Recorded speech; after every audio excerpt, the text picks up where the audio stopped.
everyone, welcome back to the channel. Today, we're diving into 5 chilling true stories that'll make you think twice about who's watching the kids or what's lurking just outside the door. From babysitters with dark secrets to strangers that go bump in the night, these tales are as creepy as they are real. If you love a good scare, you're in the right place, so don't forget to hit that subscribe button, give this video a thumbs up, and ring that bell so you never miss an upload. Alright, let's get into it. Story 1. The babysitter who kidnapped me. I don't talk about this often, but I think about it more than I should. It happened when I was 6, and while I've outgrown most childhood fears, this one still lingers. I used to have a babysitter named Renee. My mom trusted her, but looking back, I don't think Renee was ever in a state to be responsible for a child. She smelled weird like burnt plastic and something sour, and she always seemed jittery, like she could never sit still. I remember the way her hands would shake when she held her car keys. She used to take me on these long drives to see a friend, and we would sit in the car while some guy came up to her window. I didn't understand it back then, but now I know she was buying drugs. My mom didn't know, of course. She only found out Renee was unreliable when she forgot to pick me up from the bus stop one day. I stood there for hours, watching the sun go down, until a neighbor finally called my mom. That was the last time I was supposed to see Renee. A month passed, and I had mostly forgotten about her. Then, one afternoon, as I was waiting for my mom at the bus stop, Renee pulled up in her old beat-up car. She smiled at me like nothing had happened, like she hadn't been fired for neglecting me. "Your mom asked me to pick you up," she said. I don't remember hesitating. I was 6, and she was familiar. I got into the car, and she drove off. It didn't take long before I realized we weren't heading to my house. Instead, we drove down streets I didn't recognize, past houses that looked abandoned. I started feeling sick, but I didn't say anything. I just watched as the world outside got emptier, more unfamiliar. When she finally stopped, I saw where we were.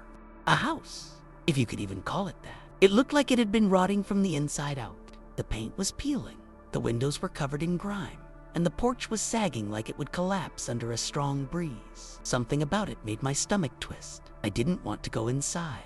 But Renee was already out of the car, and she was looking at me like she was waiting.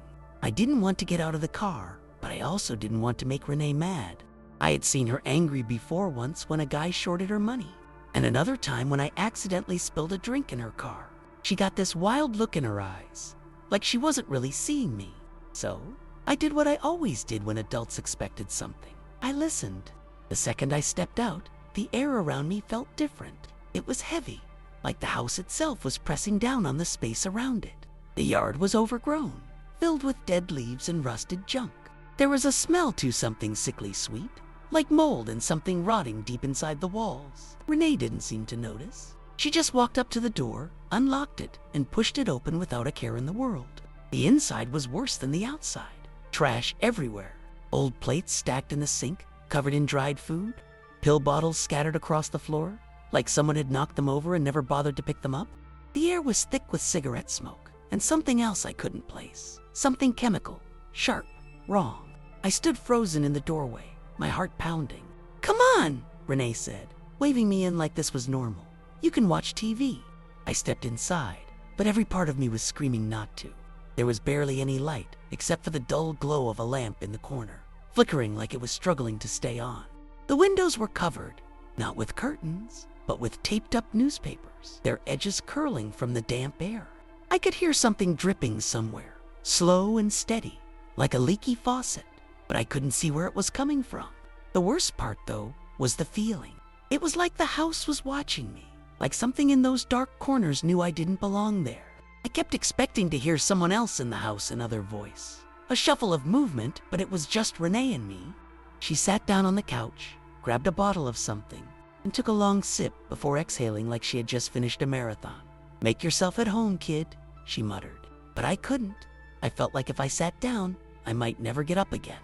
I didn't move from where I was standing.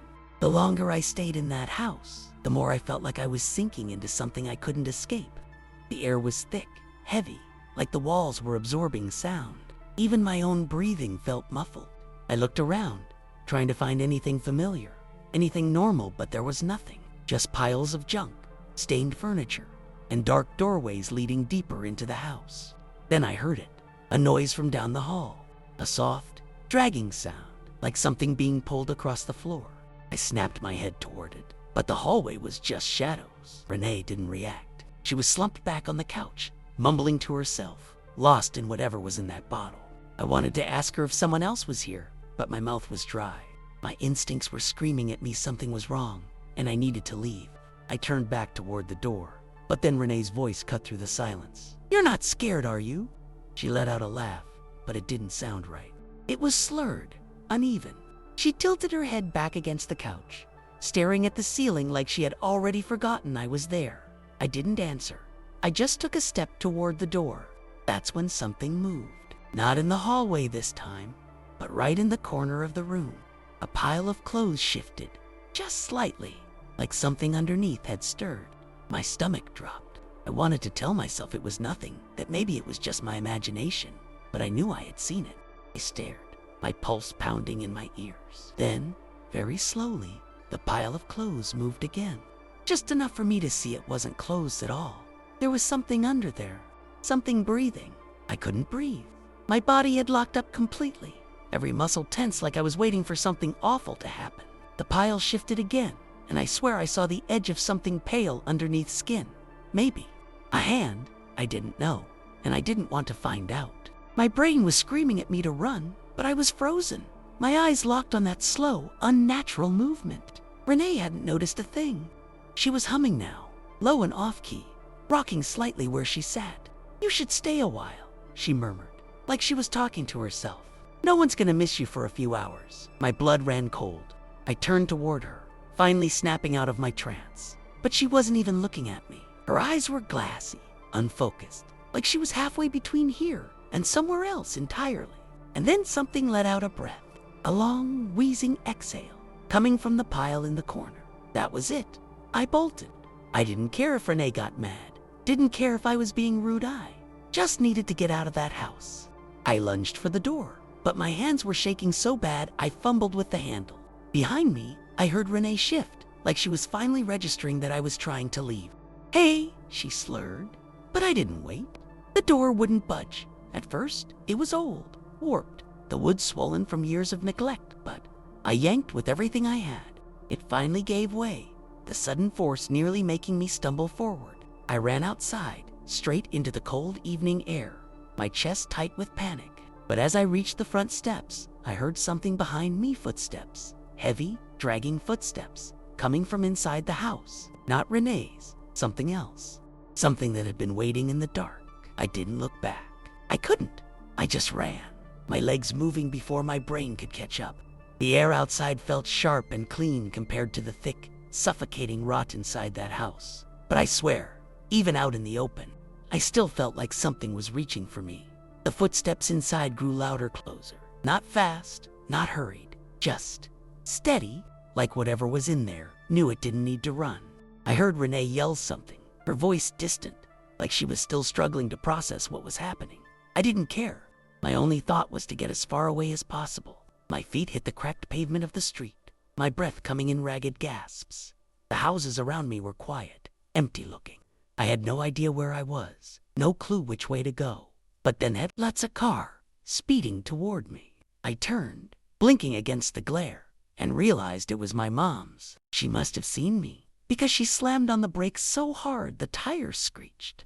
The car barely stopped before I reached it, yanking the door open and throwing myself inside. "Mom," I choked out, but she wasn't even listening. She was already out of the car, screaming Renee's name.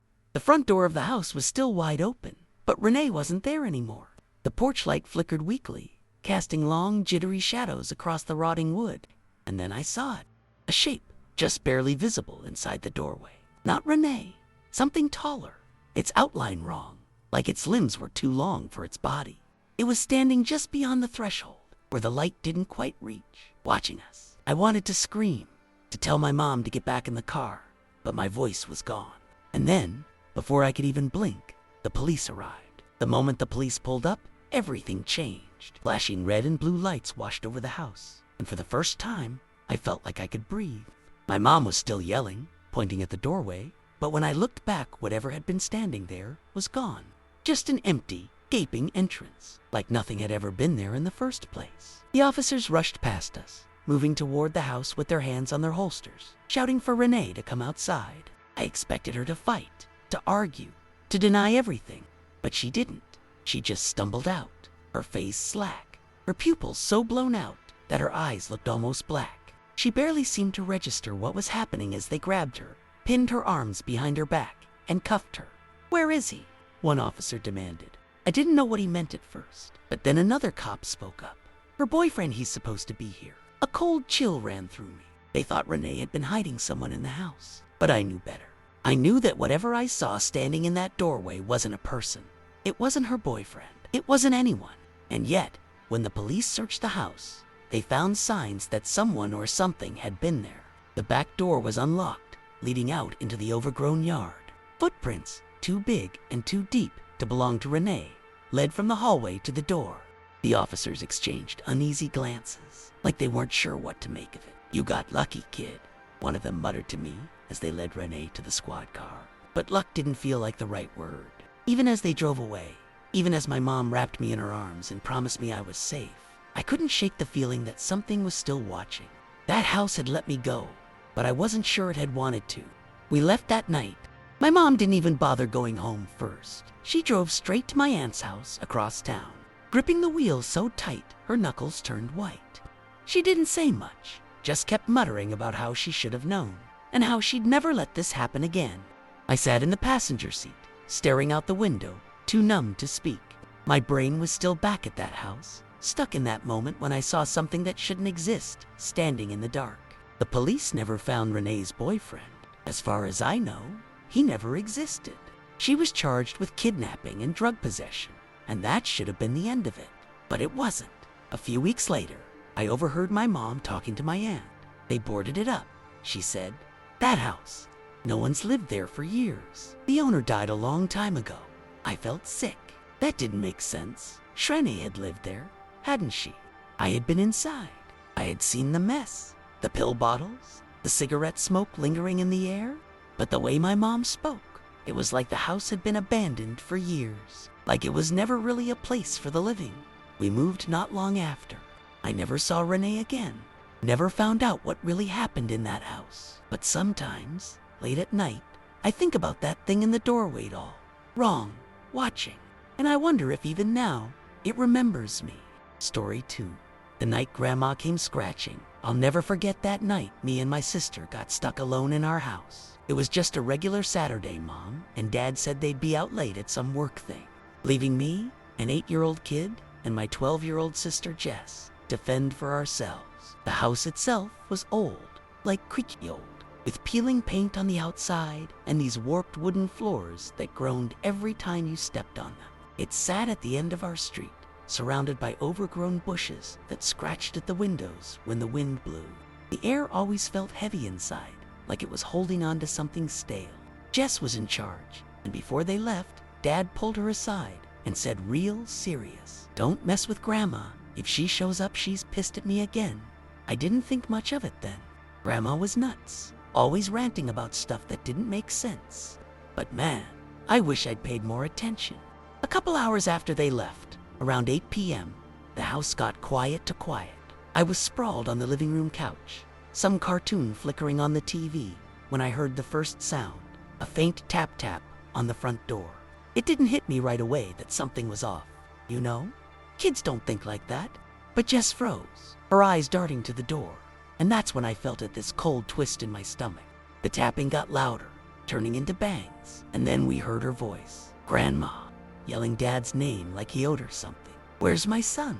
Let me in," she shouted, her voice all scratchy and wild. The house seemed to wake up with her. Those old walls creaked like they were answering back. I peeked out the window and saw her on the porch, her gray hair all tangled, her coat hanging off her like she'd been wandering for days. The porch light buzzed and flickered, making her shadow jump across the siding. Jess grabbed my arm and yanked me down the hall, whispering, "Hide, now." We ducked behind the staircase, hearts pounding, as the banging moved from the door to the windows. The glass rattled so hard I thought it'd shatter. Then it stopped just for a second, and I swore I heard something scrape along the outside wall, slow and deliberate. We crouched there in the hallway, the air feeling thicker by the second. like the house was pressing in on us. The scraping sound started up again, sharper this time, like nails dragging across wood. It was coming from my bedroom now, right down the hall from where we were hiding. My room was on the ground floor, with this big window that faced the backyard, framed by chipped paint and curtains that never closed all the way. I could picture it in my head, that old glass, smudged with years of dirt, reflecting the moonlight in weird, wavy lines. Jess squeezed my hand so tight it hurt, her breath shaky as she whispered, "Don't move."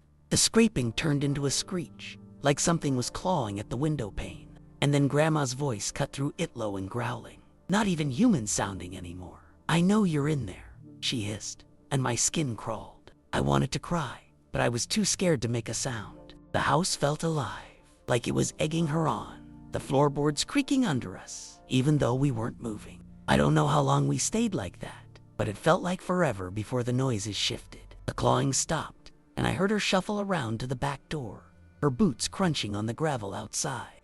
Then came the pounding again, hard, angry thumps that shook the whole frame. The back door was this rickety thing, half rotted, with a rusty lock that barely held. I could see it from the hallway, and every hit made the wood splinter a little more. Jess's eyes were wide, darting around like she was looking for a weapon or something. The air smelled off like damp rot mixed with something sour, maybe from the house, maybe from her. Grandma started yelling again, but now it was personal. "You little brats, open this damn door." My chest tightened. I didn't get why she was so mad, but it felt like she wasn't just after Dad anymore. The lights in the kitchen flickered, just once, and I swear the shadows on the wall stretched longer than they should have. I kept thinking the house was letting her in, like it wanted this to happen. The banging on the back door stopped all of a sudden, and for a second, I thought maybe she'd given up. My heart was still hammering though, and Jess wouldn't let go of my hand. She was shaking worse than me. Then we heard it, this awful high-pitched scratching, right at my bedroom window again. It was so loud, like she was digging into the glass with something sharp. And I could hear her making these weird noises, grunts and wheezes, like some animal. I couldn't help it. I peeked around the corner of the staircase and saw her shadow through the gap in my curtains. She was hunched over, her hands pressed against the window, and her fingers, they looked too long, clawing at the frame. The house groaned with her, the walls letting out these low, rumbling creaks that vibrated under my feet. I felt sick, like the air was choking me. Jess yanked me back, her nails digging into my arm, and whispered, "She's not right. She's not right," over and over. I didn't know what she meant, but I felt it too. Whatever was out there wasn't just Grandma anymore. Then her voice changed, and that's when it got really bad. She stopped yelling and started talking all soft and sweet, like she was trying to trick us. "Hey, kiddos, I got candy out here," she cooed, tapping the window lightly now, almost playful. "Come on out. I won't tell your dad." It was so creepy her tone didn't match the scratching, and I could still hear that faint screech of her nails on the glass. The house seemed to lean into it too. The lights dimmed for a second, and the air got so cold my breath fogged up. I wanted to believe her, you know? I was 8. Candy sounded good, and part of me thought maybe she'd snapped out of whatever this was. But Jess grabbed my shirt and pulled me close, hissing, "Don't you dare move." I could see the back door from where we were, and the knob started rattling like she'd moved again, testing every way in. The floorboards popped loud, like the house was cracking under the pressure. I kept thinking, why's she doing this? But deep down, I knew it wasn't just her. That house wanted us scared. The rattling at the back door stopped, and I thought maybe, just maybe, she'd finally left. But then I heard this faint shuffle, like she was dragging something heavy across the gravel outside. My stomach dropped when the sound circled back to my bedroom window, and the scratching started up again, slower this time, like she was savoring it. I couldn't see her anymore. The curtains blocked most of the view, but I could hear her breathing through the glass, all raspy and wet, like she was right up against it. The window frame creaked, and I swear I saw the glass bulge inward for a split second, like the house itself couldn't hold her back. Jess was crying now, quiet little sobs she tried to hide, and I felt tears stinging my eyes too. The air in the hallway got so thick it was hard to breathe, and that sour smell was stronger, mixing with something metallic I couldn't place. The house felt wrong, like it was shifting, tilting, even though we were still. I kept thinking about how Dad always said the place was off, but I never got it until then. Then came the worst part. The scratching stopped, dead silent, and I heard her laugh, this low, guttural chuckle that didn't sound like Grandma at all. It echoed through the walls, like the house was laughing with her. And the lights flickered again, longer this time, plunging us into shadows. I looked down the hall toward my room, and I saw it. Her hand pressed flat against the window, smearing something dark across the glass. It wasn't candy, it looked like dirt or blood or something worse. I couldn't tell. The smear streaked down slow, and her fingers twitched, tapping out a rhythm that made my head pound. Jess whimpered and pulled me back, but I couldn't stop staring. The floor under us popped again, louder, and I felt this jolt like the house was angry. We were still hiding. Her voice came back, whispering now, "I see you, little ones." And I swear it sounded like it was coming from inside, not out. My whole body went cold. I didn't know what was real anymore, her or the house. But I knew we weren't safe. I couldn't move, couldn't even blink eye. Just stared at that smeared window. My heart slamming so hard I thought it'd bust out of my chest. Jess was gripping me so tight I could feel her nails through my shirt, and she kept muttering, "She can't get in, she can't get in." Like she was trying to convince herself. But the house didn't feel like it was on our side anymore. The walls started making these weird popping sounds, like something was crawling inside them, and the air got so cold my teeth chattered. That dark smear on the glass was still there, dripping now, and I saw her shadow shift. She was pacing outside my room, her head jerking like she was listening for us. The scratching came back, but it was different, faster, frantic, like she was clawing to dig her way in. I heard the window groan, this awful squeal of wood and glass bending, and I thought, this is it, she's breaking through. The lights went out completely for a second, and in the dark, I swear I heard footsteps inside the house right above us on the stairs. When the lights flickered back on, dim and buzzing, I looked up and saw nothing on the stairs, but the feeling didn't go away. My bedroom door was cracked open. Now I know it had been shut before it. The scratching stopped, replaced by this heavy silence that made my ears ring. Jess dragged me toward the living room, away from my room, but I couldn't shake the idea that something was in there now. The house smelled worse, like rot and wet. Earthened, the floor felt soft under my feet, like it was sinking. I glanced back and saw the window again. Her hand was gone, but the smear was bigger, streaking all the way down to the sill, and the glass looked warped, like it had melted a little. Grandma's voice came again, soft and sing-song, "Come play with me." But it echoed from everywhere, the walls, the ceiling, my room.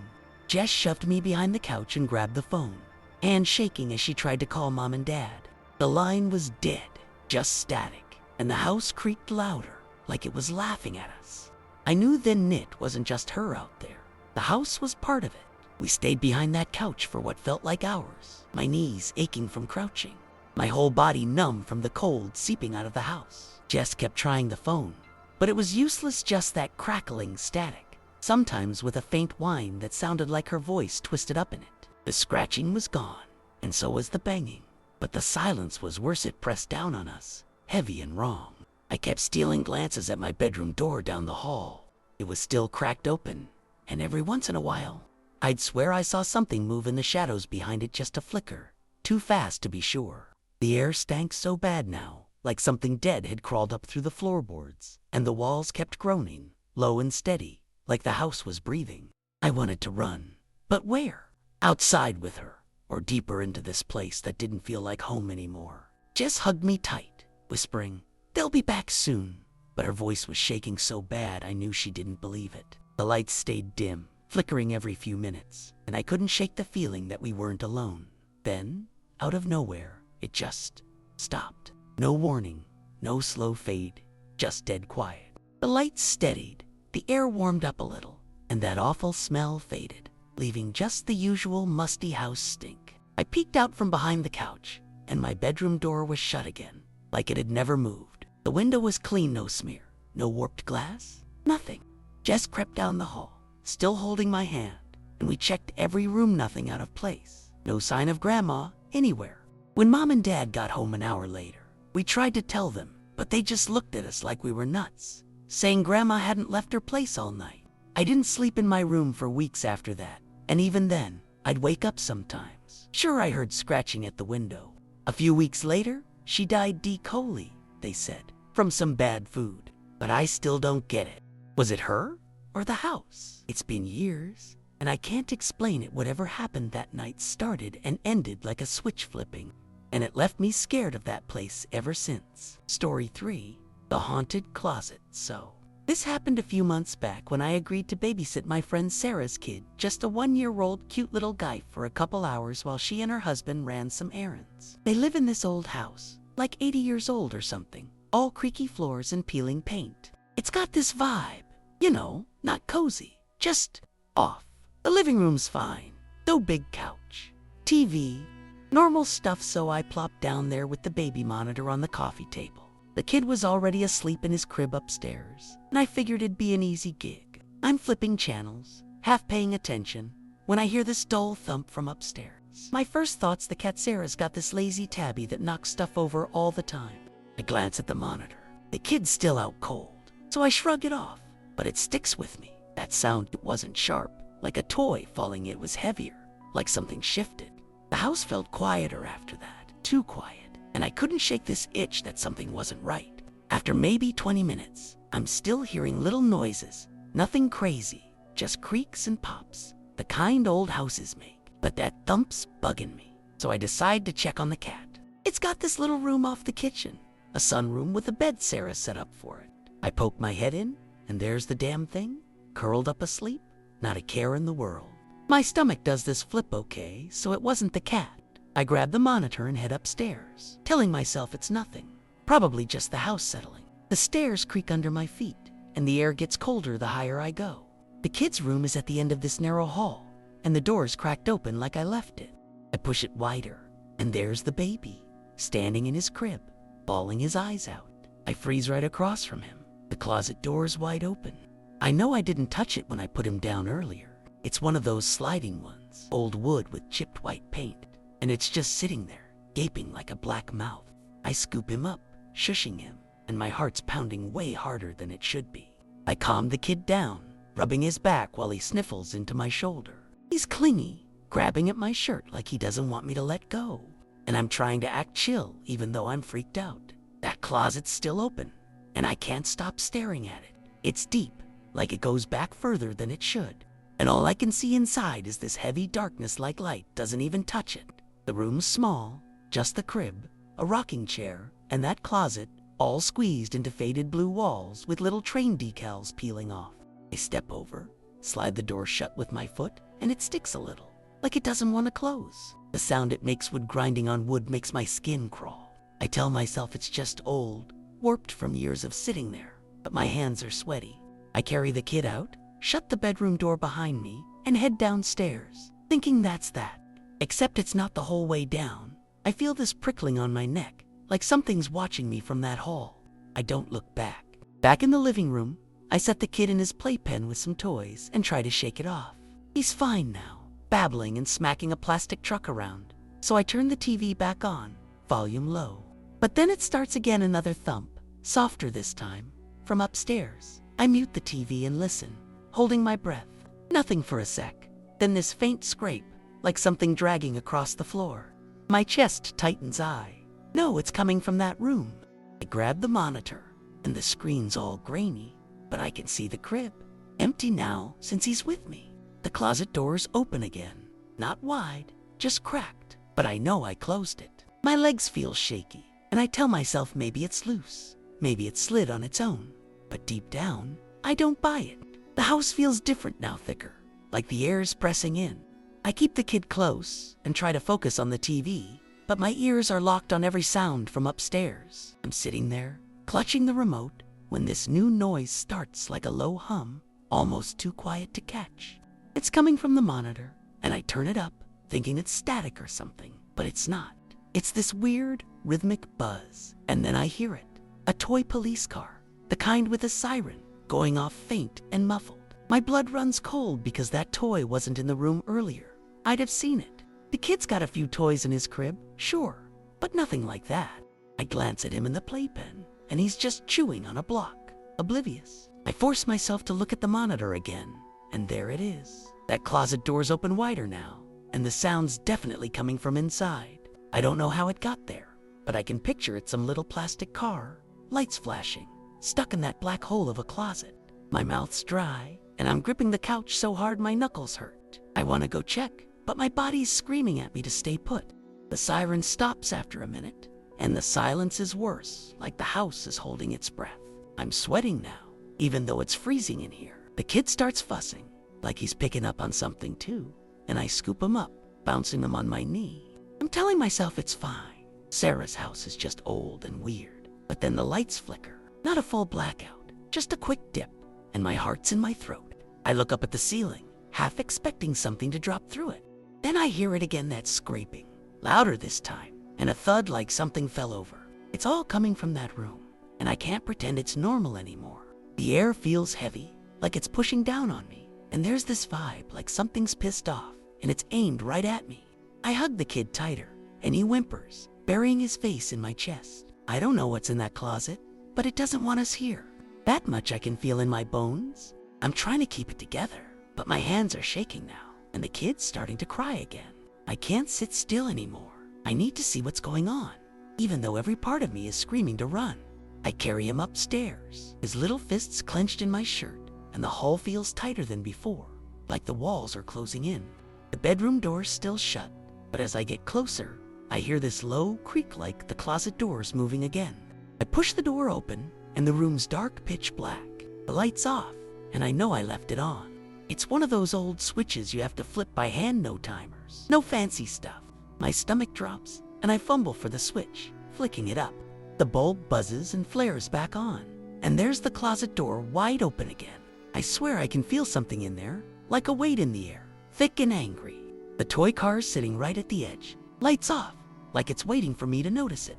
I'm trying to keep it together, but my hands are shaking now, and the kid's starting to cry again. I can't sit still anymore. I need to see what's going on, even though every part of me is screaming to run.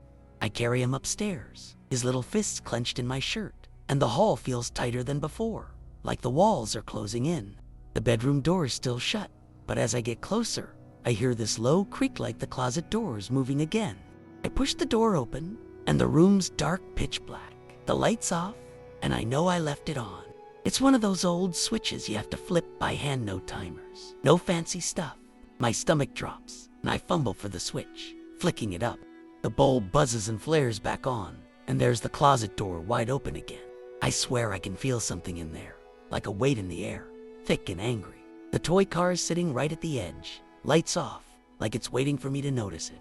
I step closer, kid still clinging to me, and the floor creaks under my weight. The closer I get to that closet, the worse it feels, like I'm wading through mud, and my chest's so tight I can barely breathe. I stop a few feet away, staring into it. It's just blackness, but it's not empty. I can't explain it, but it's not.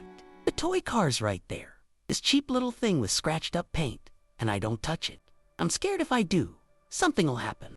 Then the light flickers again, and I hear this sound like a sharp breath right behind me. I spin around, but it's just me and the kid in the room. My skin's prickling, and I'm sweating buckets, even though it's freezing. I back up fast, and that's when the closet door moves slow, like someone's sliding it open wider. No one's there, but it's moving, and I can hear the wood groan. I'm done. Can't take this anymore. I bolt for the door, slamming it shut behind me. I'm downstairs in seconds, kid's still in my arms, and I don't stop till I'm in the living room. I grab my phone and the playpen, dragging it all to the corner by the front door. We're not going back up there, no way. The kid's crying hard now, and I'm rocking him, whispering it's okay, even though I'm a mess. My heart's hammering, and I keep looking at the stairs, expecting something to come down. The house is dead quiet again, but it's not peaceful. It's like whatever's up there is waiting. I checked the time. Sarah's due back in 20 minutes, and I've never wanted to see someone so bad in my life. I don't know what was in that closet, but it hated me being there. I can still feel it, that pressure, like it's pissed I messed with its space. The toy car, the light, the door, it's all replaying in my head, and I can't make sense of it. I just sit there, holding the kid, counting the seconds till I can get out. When Sarah and her husband finally pull up, I'm out the door before they even get to the porch. I hand the kid over, babbling about the closet, the noises, the light, everything. Sarah's just nodding, looking tired, and says, "Yeah, weird stuff happens sometimes, but it's fine." Her husband rolls his eyes, like I'm nuts, and I feel stupid, but I know what I felt. I don't stick around to argue why, grab my stuff and leave, practically running to my car.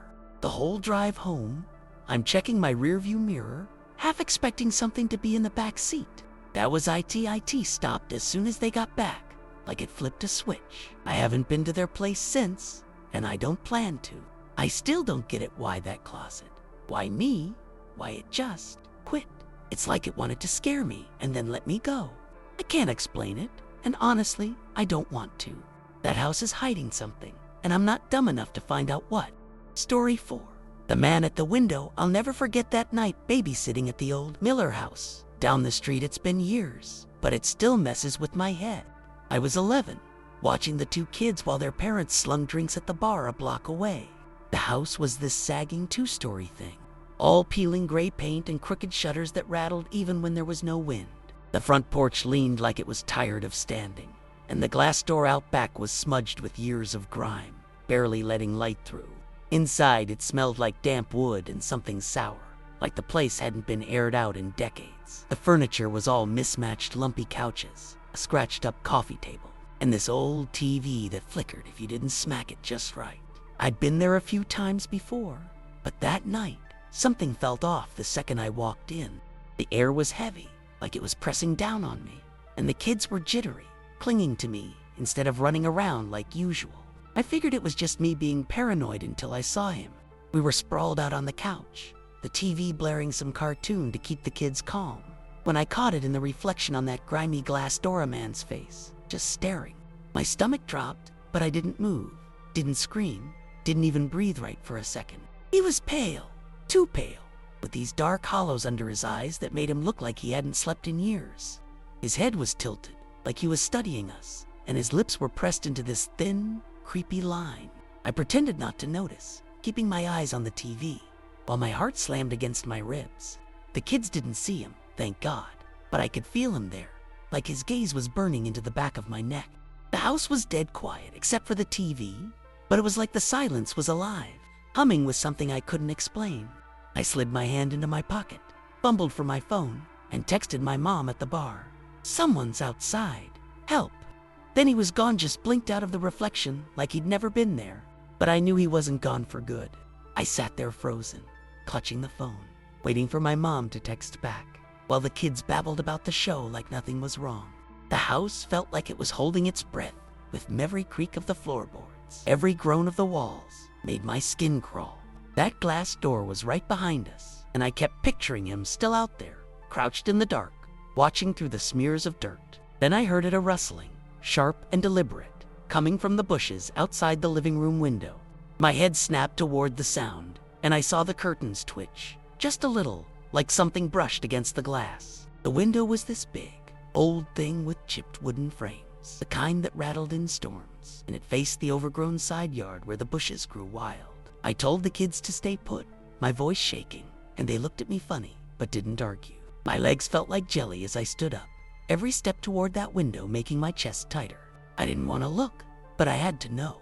When I got closer, I could hear him heavier rustling now, like he was pushing through the branches, and then a faint scrape, metal on wood, like he was testing the window. I peeked through the gap in the curtains, and there he was, his face pressed right up against the glass, those hollow eyes locked on mine, and my breath caught in my throat. He didn't blink, didn't flinch, just stared with this weird, disappointed look, like I'd let him down by spotting him. The window frame was warped, paint flaking off in chunks, and I could see his fingers curling under it, trying to lift it. My hands were shaking so bad I almost dropped the phone, but I remembered it was locked. Thank God the Millers were paranoid about break-ins. The house felt alive then, like it was feeding off my fear, the walls creaking louder, the air getting colder. I backed away, my mind screaming at me to do something, anything, because he wasn't stopping.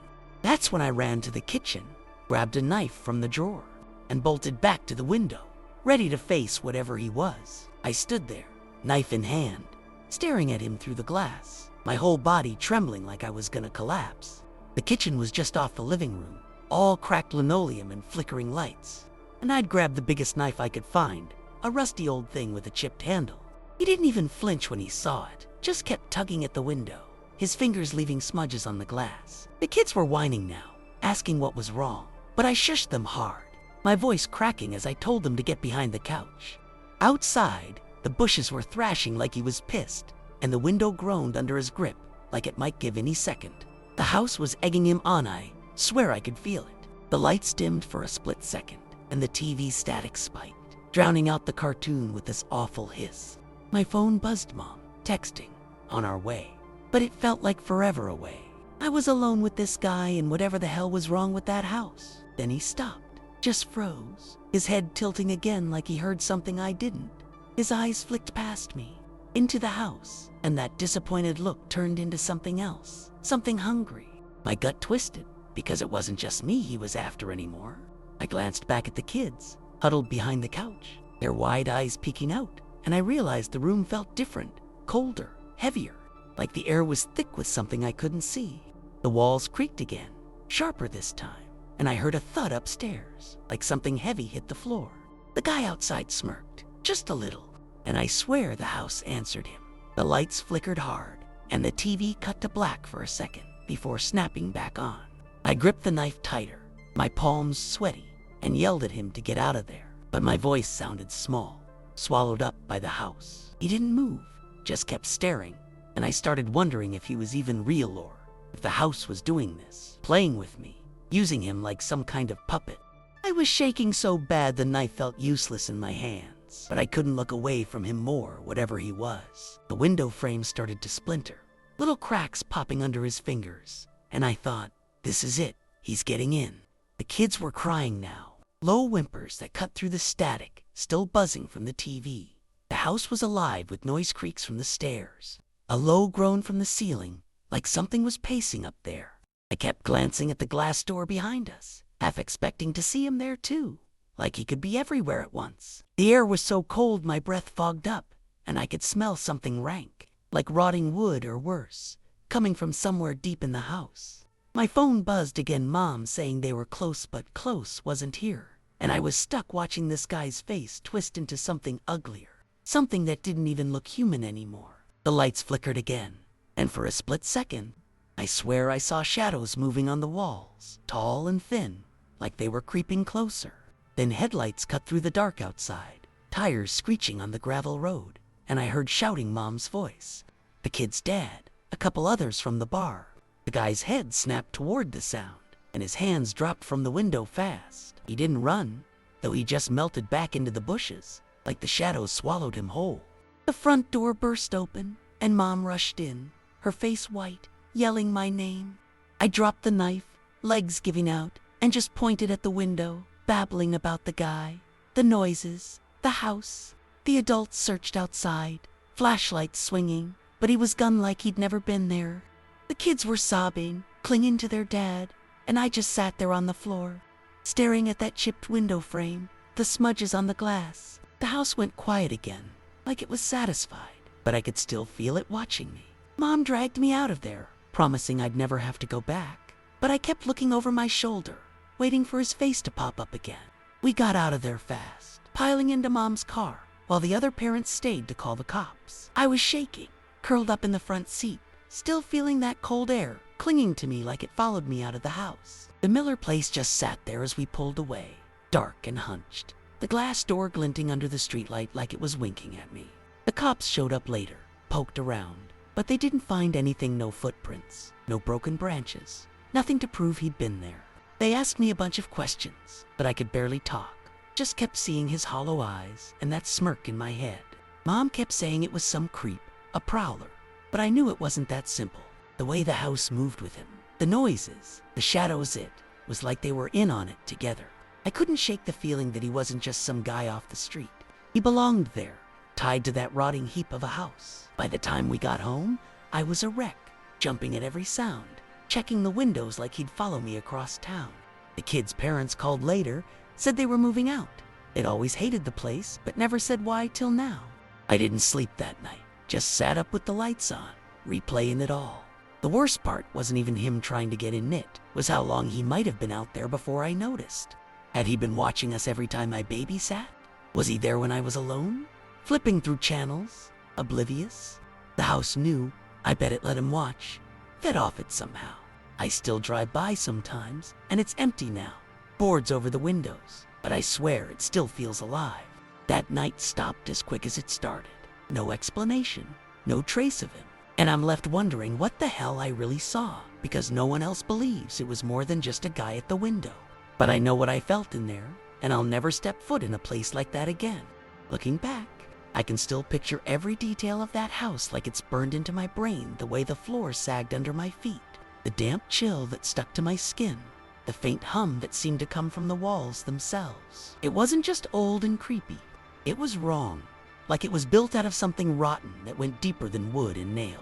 That night, it wasn't just the guy outside that scared MIT, it was how the house reacted, like it was waking up to play along.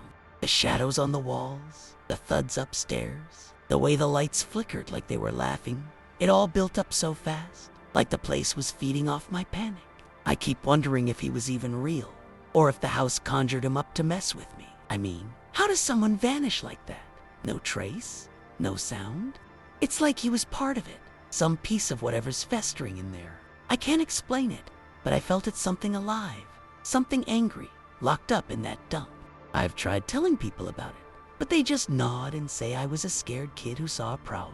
They don't get it how the air turned to ice, how the noises weren't random, how that guy's face didn't look right the longer I stared. The cops brushed it off. My friends think I'm exaggerating, and even Mom just wants me to forget it. But I can't.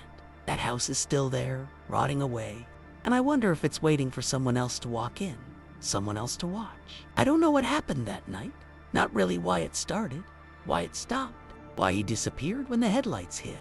It's like the whole thing was a fluke, a glitch that snapped shut as fast as it opened. I'm older now, but I still get chills thinking about it. Still see that chipped window frame in my nightmares. Whatever it was, it's over, but it left something in me like a mark I can't shake, a fear that house carved into me that day. Story 5. The Bloody Stranger. I'll never forget that night at our house. It's been months, and I still get chills thinking about it. I was 12. Stuck babysitting my little brother and sister with this teenage girl, Sarah, who was supposed to be in charge. Our house is old, like creaky floorboards, and weird shadows old, out in the middle of nowhere with this big, patchy front yard that's all dirt and weeds. The windows are these huge, warped things that rattle when the wind hits them, and the paint's peeling off the walls outside, making it look abandoned even though we lived there. It was late, maybe 1 a.m., and we were all crashed out in the living room, the TV flickering some dumb cartoons. I was half asleep on the couch when my brother, Joey, who's like 6, bolted up, his eyes huge, pointing out the front window. He didn't say anything at first, just whimpered, and I looked out there and saw a guy in the yard, spinning around with his arms out, moaning like he was hurt or crazy or something. It wasn't loud, but it carried through the quiet, this low, creepy groan that made my stomach twist. I rubbed my eyes, thinking I was dreaming, but he was still there, a dark shape against the moonlight, moving like he didn't even know where he was. That's when it started feeling wrong, like really wrong. I pressed my face against the cold glass, trying to figure out what this guy was doing out there. The house felt heavier all of a sudden, like it was holding its breath with us. The living room was dark except for the TV glow, and every little sound, the hum of the fridge. The wind knocking a branch against the roof made me jump. Joey was tugging at my sleeve, whispering, "Who is he? What's he want?" And I didn't have an answer. Sarah, the babysitter, was useless. She just stared, her phone clutched in her hand, not moving. I could see the guy better now. He was tall, skinny, wearing some ripped-up jacket, and his spinning was slowing down, like he was getting tired. The yard stretched out so empty around him, and our porch light barely reached that far, so he was half shadow, half real. I kept thinking the house was too big, too open, with all those windows staring out like eyes that couldn't close. My sister Mia, who's 4, started crying soft, and I shushed her, my heart hammering so loud I could feel it in my ears. Then he stopped spinning, just froze, and I swear, even from that far, it felt like he was looking right at us through the dark. I couldn't just sit there with him staring like that, so I grabbed Joey and Mia and dragged them to the kitchen, away from the windows. The house felt like it was closing in, all those creaky corners and long hallways making me feel trapped. The kitchen's got this old linoleum floor that sticks to your socks, and the light's this harsh yellow bulb that buzzes when it's on. I flicked it on, hoping it'd make things less scary, but it just threw shadows everywhere, under the table, behind the fridge, like something could be hiding there. Sarah finally snapped out of it and said we should call someone, so I ran to the landline by the stove. I dialed Mr. Perkins, our neighbor, a half-mile down the road, 'cause he's the only one close. His voice was all groggy when he picked up, and I blurted out about the guy in the yard. He just laughed, said it was probably some drunk wandering off the highway, and told me to go back to bed. I hung up, mad and scared, 'cause I knew this wasn't normal. When I peeked back into the living room, the guy was gone just to the empty yard out there, and that should have felt better. But it didn't. The house was too quiet now, like it was waiting for something worse. We decided to check everything: doors, windows, anything he could get through. The front door's this heavy wooden thing with a rusty lock that sticks, and I had to shove my shoulder against it to make sure it was secure. The windows in the dining room are these tall, skinny ones with cracked frames, and I kept imagining hands smashing through them. Sarah was shaking, muttering about how she hated this job, and Joey wouldn't let go of my arm. The air in the house felt thick, like it was pressing down on us, and every step made the floor groan, like it was alive. I went back to the living room window, just to be sure, and that's when I saw him again, except now he was running straight at the house. His face was a mess, all bloody and torn up, like he'd been dragged through something sharp. He was fast, too fast, and I could hear his feet pounding the dirt even through the glass. My chest locked up. I couldn't scream, couldn't move, just watched him barreling toward us, his eyes wild and empty. The house felt like it was shaking with every step he took, like it was scared to. He hit the front door so hard I thought it'd cave, and the whole house rattled, and I stumbled back, tripping over Mia's stupid stuffed bunny on the floor. He was pounding on it, bam, bam, bam, and yelling stuff I couldn't make out at first, just this desperate, garbled mess of words. Then I caught it. "Let me in, please, let me in." His voice was all ragged, like he'd been screaming for hours, and it made my skin crawl. The living room's this big, drafty space with a sagging couch and a rug that smells like mildew, and right then it felt like the worst place to be, too close to that door. The walls are thin, covered in this faded wallpaper that's peeling at the corners, and I swear I could feel his fists through them. Joey was bawling now, hiding behind the couch, and Mia just clung to me, her little nails digging into my arm. I kept staring at the door, at the way the knob jiggled like he was trying to turn it. The house was old and falling apart. Locks weren't that strong, and I didn't know if it'd hold him. Every bang echoed through the empty halls, like the place was amplifying it, making it louder, worse. Sarah totally lost it. She bolted to the kitchen, yelling about calling the cops, leaving us there like she didn't care. I could hear her fumbling with the phone, her voice all high and panicky, but it didn't help me feel better. The guy outside switched from pounding to scratching, these long, slow scrapes down the door that sounded like nails on a chalkboard. I peeked through the window again, couldn't help. Itanda's face was right there, pressed against the glass, blood smeared all over it, dripping down his chin.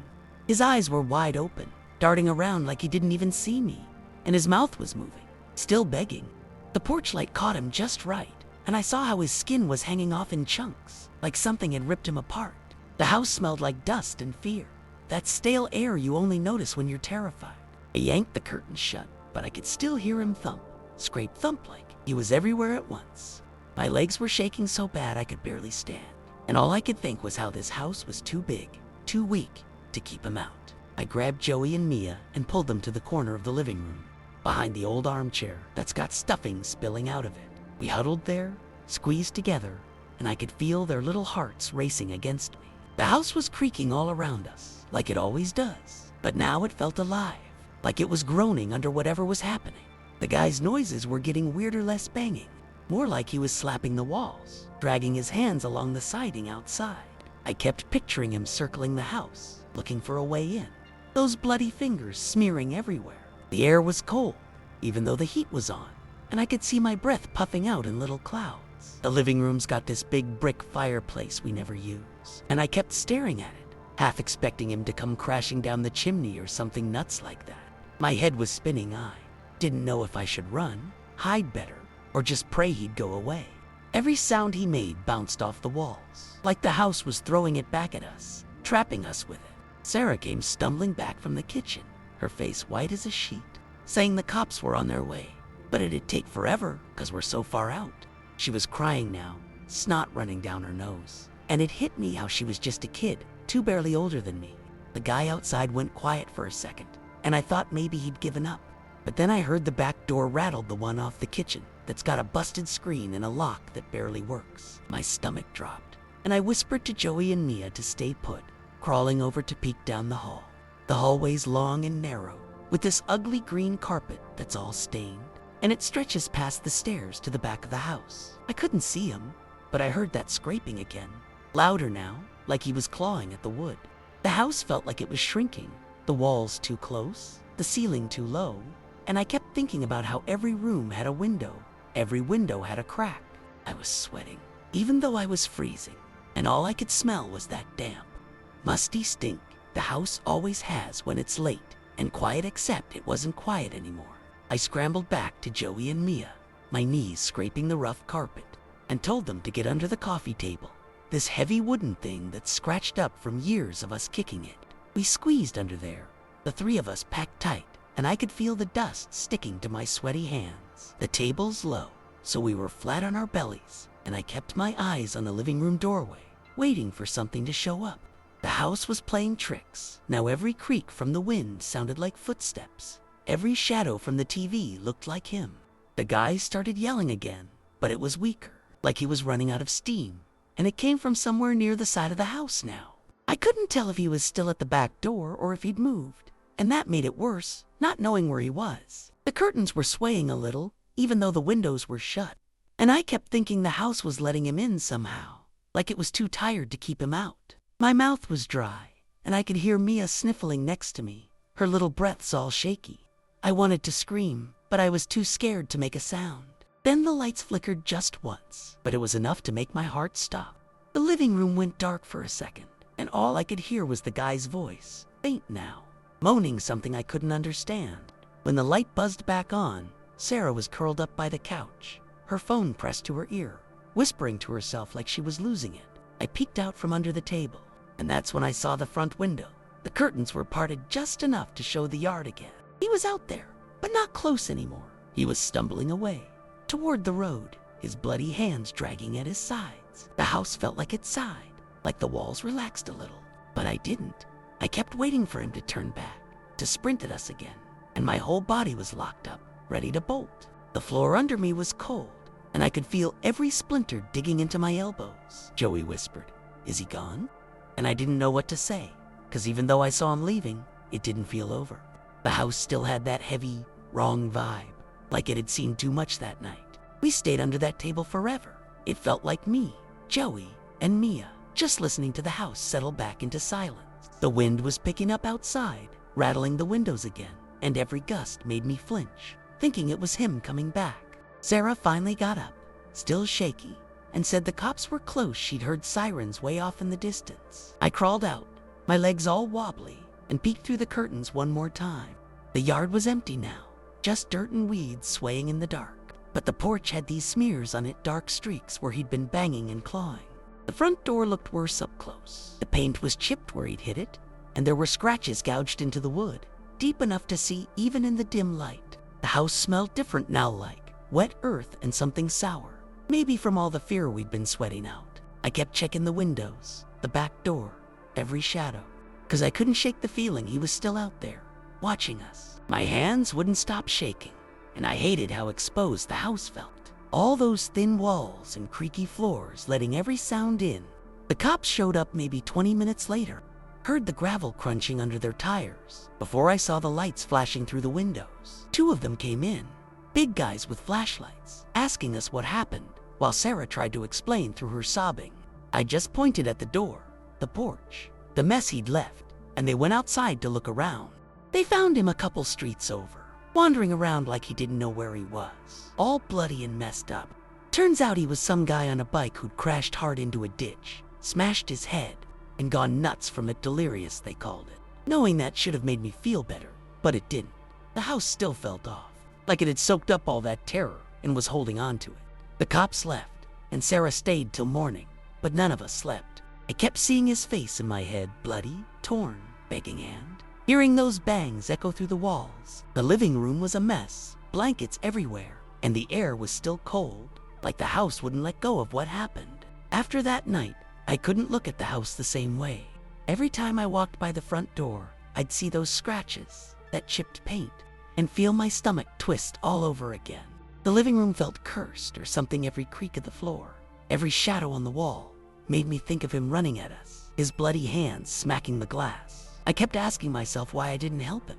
You know, like if I'd opened the door, maybe he wouldn't have scared us so bad. But then I remember his face, all torn up and wild, and I know I couldn't have. Joey and Mia wouldn't go near the windows for weeks, and even Sarah never came back to babysit. The house didn't care, though it just sat there, old and quiet, like nothing happened. But I'd catch myself staring out at the yard sometimes, half expecting to see him spinning out there again, moaning in the dark. It's stupid, but I still lock the door twice every night, just in case. That heavy, wrong feeling never really left. The weirdest part, it all just stopped. Like he showed up, freaked us out, and then he was gone. And that was it. No ghosts, no creepy follow-ups. Just a normal night that turned into a nightmare and then flipped back to normal again. The cop said he got patched up and went home, and I guess that's that. But I can't explain why it felt so big, so real, in the moment. The house doesn't look haunted or anything. It's just a beat-up old place with peeling paint and a yard full of weeds. But that night, it was like the center of something awful. I still hear those scrapes in my head sometimes, or feel the way the air got thick when he was close. I don't know how to shake it, and I don't think I ever will. People say it was just some guy who got hurt. But when you're 12 and he's pounding on your door, blood dripping everywhere, it's more than that. I'm still scared of this house, even now, and I can't tell you why it won't let me forget.